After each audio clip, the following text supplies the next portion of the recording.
आप सबको प्रभु यीशु के मधुर नाम से मेरा वंदन करता हूँ। आज फिर प्रभु की वचन मनन करने के लिए जो अवसर प्रभु हमें दे रहा है, इसके लिए मैं प्रभु का बहुत बहुत धन्यवाद करता हूँ। परमेश्वर की धार्मिकता हम कैसे प्राप्त कर सकते हैं, परमेश्वर हमें कैसे धर्मी ठहराते हैं, इसके विषय में कुछ बात आज प्रभु का वचन से हम देखेंगे। रोमियो की पत्री 3 अध्याय उसका 26 आयत पढ़ने वक्त वहाँ हम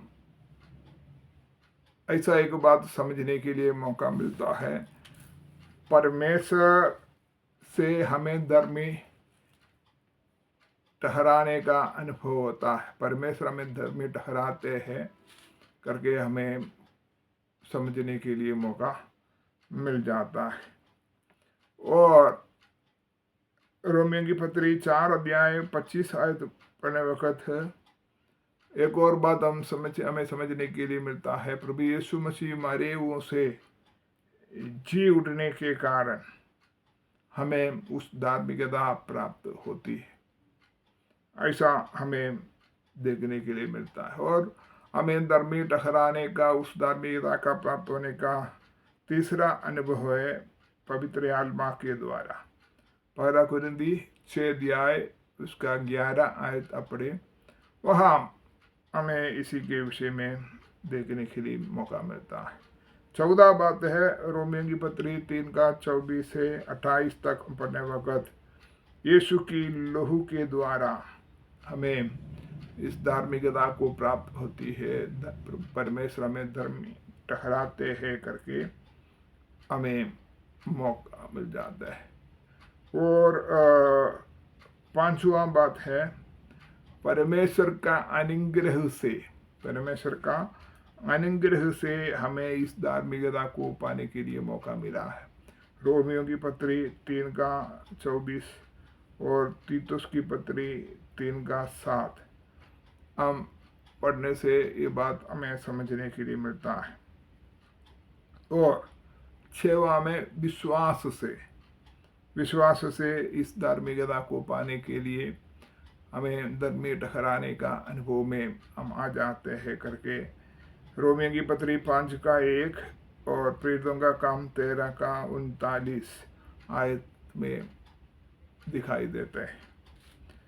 और लूका 18 का 14 पढ़ने वक्त वहाँ हमें ऐसा समझ में आता है प्रार्थना के द्वारा इस धार्मिकता को पाने के लिए मौका मिल जाता है। 8वां है रोमी 5 का 18, रोमी 5 का 18 में हम आज्ञाकारी होने से, हमारा आज्ञाकारिता के कारण हमें क्या करता है, उस धार्मिकता को प्राप्त करने के लिए मौका मिल जाता है। यदि आप इस अनुभव में आना है तो परमेश्वर और परमेश्वर का उद्धार का जो कार्य यीशु मसीह के द्वारा हुआ है, इस बातों को आप सही रीति से समझें और उस बात के अनुसार चलने के लिए जब तैयार हो जाए, तब आपको मुफ्त में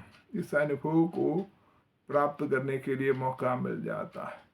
आपको परमेश्वर धर्मी ठहराने के लिए, परमेश्वर का धार्मिकता आप प्राप्त करने के लिए परमेश्वर आपका विषय में आशा करते हैं।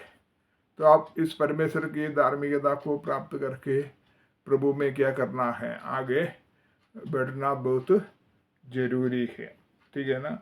विश्वास से आप उस पर धार्मिकता को प्राप्त करने से उसका फल क्या क्या होते हैं। रोमियो की पत्री 5 का 1 में हम पढ़ने वक्त हमें परमेश्वर के साथ मेल मिलाप होने के लिए उसी से मौका मिल जाता है। और 5 का 2 में विश्वास से हमें क्या करता है, इस अनुग्रह में प्रवेश करने के लिए मौका मिल जाता है। और तीसरी बात है 5 का 2 में है परमेश्वर के अनुग्रह में स्थिर रहने के लिए हमें अवसर मिल जाता है। और रोमी 5:2 में फिर भी हमें जो है बड़ी आशा और खुशी मिलती है, बड़ी आशा और खुशी मिलता है। और रोमी 5:3 से 5 तक पढ़ने वक्त क्लेश में बड़े आनंद मिलती है। और 6वां 5 से 8 तक पढ़ने वक्त हमारा मन में परमेश्वर का प्रेम से भरने के लिए, उस प्रेम को प्राप्त करने के लिए मौका मिल जाता है। और 5 और 8 पढ़ने वक्त हमें पवित्र आत्मा देने के कारण हमें आगे बढ़ने के लिए, मतलब धार्मिकता पाने के कारण हमें पवित्र आत्मा दिया है, उस पवित्र आत्मा को प्राप्त करने के लिए मौका मिला है करके हमें पता चलता है। ठीक है ना। और 8वां बात है 5:9 और 10 आयत पढ़ने वक्त परमेश्वर का क्रोध से बचने के लिए इस धार्मिकता के द्वारा हमें मौका मिल जाता। यदि आप परमेश्वर का धार्मिकता नहीं पाया तो ऐसा कोई अनुभव आपका जीवन में प्राप्त नहीं होता है। आप परमेश्वर का इस धार्मिकता को प्राप्त किया तो जरूर ये वचन में लिखा हुआ एक एक अनुभव आपका जीवन में प्राप्त करने के लिए और बड़े आनंद के साथ पवित्र आत्मा के अगुवाई के अनुसार आत्मिक जीवन में आगे बढ़ने के लिए और प्रभु की आगमन की तैयारी में रहने के लिए मौका मिलेगा। तो ये धार्मिकता सचमुच में आप अनुभव नहीं किया, इस धार्मिकता को पाने के लिए आपको मौका नहीं मिला, तो आप क्या करना है, उसी को प्राप्त करें। जो वचन हमें बातों को प्रकट करके देते हैं, उस बात को सही रीति से समझकर उस परमेश्वर की धार्मिकता को प्राप्त करके प्रभु में आगे चले और प्रभु से आशीषित हो जाए, ये हमारे जीवन में बहुत बड़ा आशीष का कारण बन जाएगा। प्रभु आपको ये वचन से आशीष दे। सबको जय मसीह।